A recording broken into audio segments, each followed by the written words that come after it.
Carpe diem, which means seize the day. You have heard it 1,000 times, but do you know the Roman poet who actually said it first?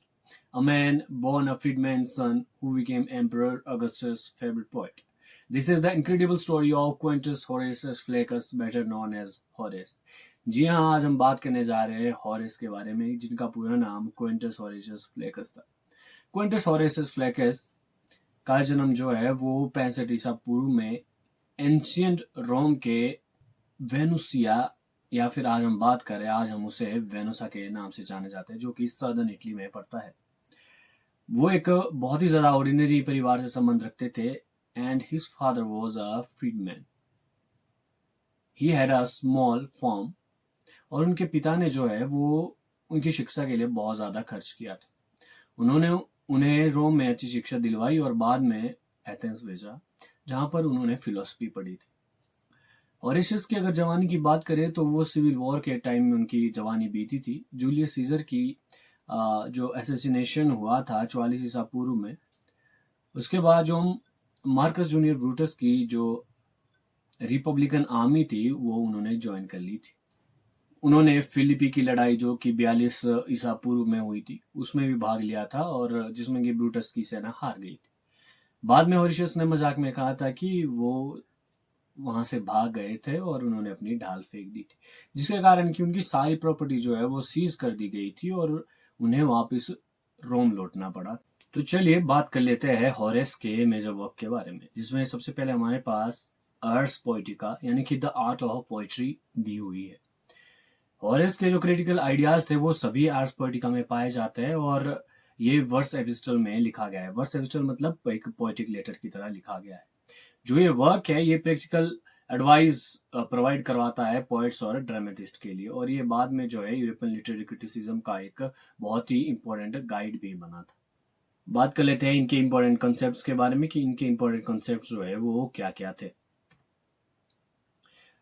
सबसे पहले अगर हम बात करें aim of poetry डल्स एट यूराई, इसका मतलब है स्वीट और यूजफुल। हॉरेस जो है वो चाहते थे कि पोएट्री किस तरीके से होनी चाहिए। वो चाहते थे जो कि रीडर्स को डिलाइट करे और रीडर्स को साथ ही साथ इंस्ट्रक्ट भी करे। उनके हिसाब से बेस्ट लिटरेचर जो है उसमें प्लेजर और मॉरल टीचिंग जो है वो दोनों कंबाइन होना चाहिए। उसके बाद हॉरेस ने जो है प्रेगमेटिक क्रिटिसिज्म भी किया। हॉरेस ने सबसे ज़्यादा फोकस किया था लिटरेचर का जो इफेक्ट है वो ऑडियंस पर किस तरीके से पड़ता है। उन्होंने कहा था कि जो लिटरेचर होना चाहिए वो रीडर्स को जो है पॉजिटिवली इन्फ्लुएंस करना चाहिए, इसीलिए उन्हें जो है पायनियर भी कहा जाता है प्रेगमेटिक क्रिटिसिज्म का।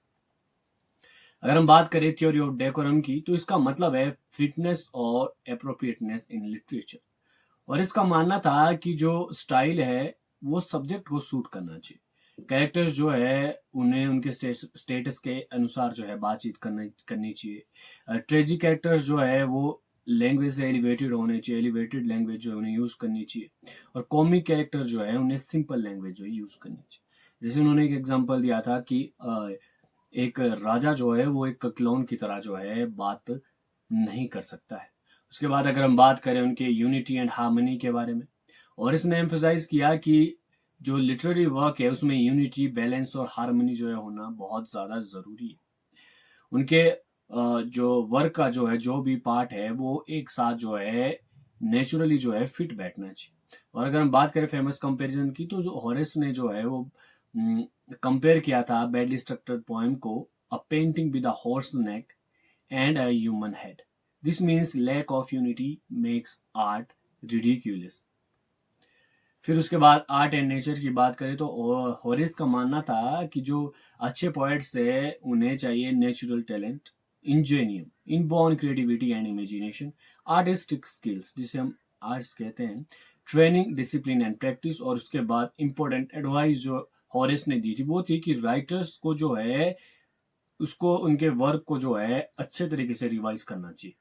और हॉरेस का मानना था कि जो पोएट्स है उनको अपना वर्क जो है लगभग 9 सालों तक जो है एक तरफ रखना चाहिए। 9 सालों तक जो है उस पर उसको सही तरीके से पढ़ना चाहिए और उसके बाद उसे जो है पब्लिश करना चाहिए। हम बात करें हॉरेशियन सटायर के बारे में। हॉरेशियन सटायर का मतलब होता है जहाँ पे थोड़ा सा मजाक, हस्ती, मखौल चलता है। हॉरेस ने जो है स्पेशल टाइप का जो एक स्टायर डेवलप करा था, इन्वेंट करा था, जिसे हम हॉरेशियन स्टायर कहते हैं। उनके उसके उसमें जो फीचर्स की बात करें, वो जेंटल है, इमीडियस है, विटी है और टॉलरेंट है। It laughs at human weaknesses instead of attacking angrily. तो इसका जो एम था, वो सोसाइटी को जो है सही करना था ह्यूमर के जरिए। फिर अगर हम बात करें पोएटिक लाइसेंस की, तो जिसका मतलब होता है freedom given to poets to break normal grammatical और stylistic rules for artistic effects. Horace ने ये एक्सेप्ट किया था कि जो पोएट्री है उसमें क्रिएटिविटी की जरूरत होती है और राइटर्स को जो है कभी कभी जो है ऑर्डिनरी लैंग्वेज के अलावा जो है कुछ और भी उसमें यूज करना चाहिए। फिर हम बात करें पर्पल पैच की, जिसका मतलब होता है एन एक्सेसिवली डेकोरेटिव और showy passage in writing. Such passages attract attention unnecessarily. They disturb the unity of work. Horace warned poet against excessive ornamentation. उनका मानना था कि हमें जो है ज़्यादा लिटरेरी अगर हम चीज़ों की बात करें या फिर लिटरेरी डिवाइसेस की बात करें, तो वो हमें ज़्यादा यूज़ नहीं करना चाहिए। एक तरीके से सिंपल जो है ज़्यादा लैंग्वेज यूज़ करनी चाहिए जो लोगों को अच्छे तरीके से समझ आ सके। फिर हम बात करें हॉरेस का कंट्रीब्यूशन और इन्फ्लुएंस की बात करें, तो उन्होंने जो है developed the idea of poetry as instruction and delight, emphasized decorum and unity, supported discipline and revision in writing, influenced neoclassical criticism, introduced practical literary criticism। उसके साथ साथ जो है हॉरेस ने जो है बहुत सारे क्रिटिक्स को भी इन्फ्लुएंस किया था, जैसे जॉन ड्राइडन हो गया, अलेक्जेंडर पोप हो गया, सैमुअल जॉनसन हो गया। उनके जो प्रिंसिपल्स है वो बाद में जो है सेंट्रल का काम किया उन्होंने नियो क्लासिकल लिटरेरी थ्योरी के लिए।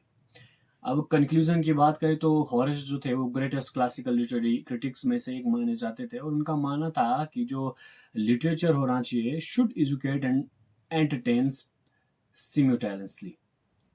His emphasis on decorum, harmony, discipline, and audience impact shaped Western literary criticism for centuries. Ars Poetica remains an important critical text even today. तो आज के लिए बस इतना ही।